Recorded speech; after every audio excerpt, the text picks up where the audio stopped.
재즈를 좋아하시고 연주해보시는 분들이라면 한 번쯤 그의 유명한 곡들을 아실 겁니다. 캔탈로프 아일랜드, 카멜레온, 워터멜론맨 등 그의 곡들은 절대 빠질 수 없죠. 허비 앤콕의 창의적인 음악들은 1970년대 당시 엄청난 파장을 불러일으켰으며 대중들에게 큰 인기를 얻게 됩니다. 그 후 84년 허비 앤콕에게 생애 첫 그래미 수상의 영광을 안겨준 앨범이죠.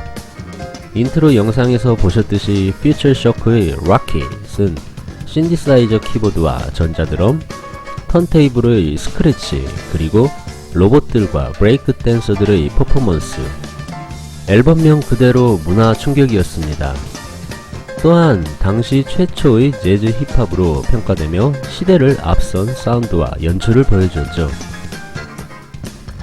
어린 시절부터 허비 앤콕은 시카고에서 유명했습니다. 7살에 피아노를 시작하여 11살 때 시카고 심포니 오케스트라와 함께 모차르트 협주곡 D장조를 연주하는 천재성을 보였죠. 기계를 다루는 기술 역시 남다른 재능을 보이며 재즈 뮤지션으로서는 특이하게 전자공학을 전공하게 되죠. 훗날 일렉트로닉 악기를 잘 다루고 연주하게 된 계기가 되었기도 합니다. 그는 61년도부터 뉴욕으로 진출하여 왕성한 활동을 펼칩니다. 블루노트 레이블과 계약, 캔탈로프 아일랜드가 수록된 Empyrean Isle 앨범도 이때 났죠. 그리고 63년 이렇게 재즈에서 가장 유망한 인재를 그냥 둘 리 없습니다. 바로 마일스 데이비스는 그를 자신의 두 번째 퀸텟 멤버로 합류시킵니다. 당시 마일스 밴드의 리듬 섹션들은 상당히 젊었습니다. 베이스의 론 카터, 드럼의 타미 윌리엄스, 피아노의 허비 앤콕으로 구성되어 이 퀸텟은 아직까지도 최고의 재즈 앙상블 중 하나로 얘기됩니다.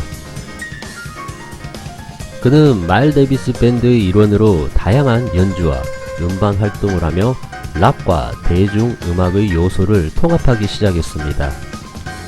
그리고 일렉트로닉 키보드와 같은 새로운 악기에 빠르게 적응하였죠. 여기서 재미있는 이야기가 있는데요. 브라질에서 신혼여행을 다녀온 그는 늦게 돌아왔다는 이유로 마일스 데이비스 밴드에서 해고되었다고 합니다. 좀 심하네요.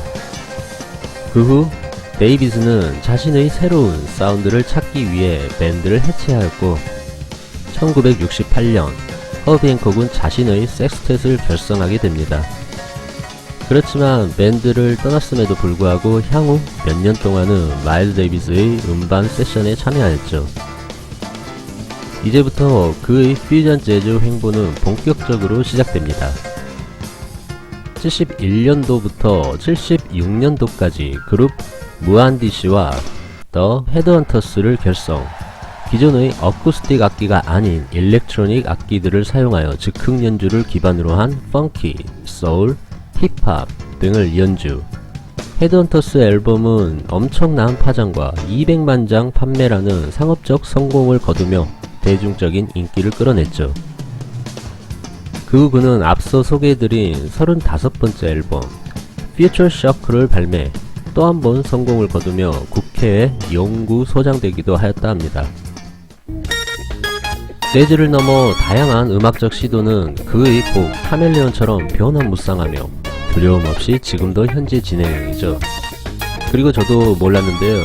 릭 베송 감독의 영화 발레리안 천개 행성의 도시에서 국방장관 역으로 나와 깜짝 놀랐습니다. 끝으로 그의 명언이죠. 자신을 발전시키는 것에 두려워하지 말고 안전한 곳에서 벗어나세요. 그것이 기쁨과 모험이 있는 곳입니다.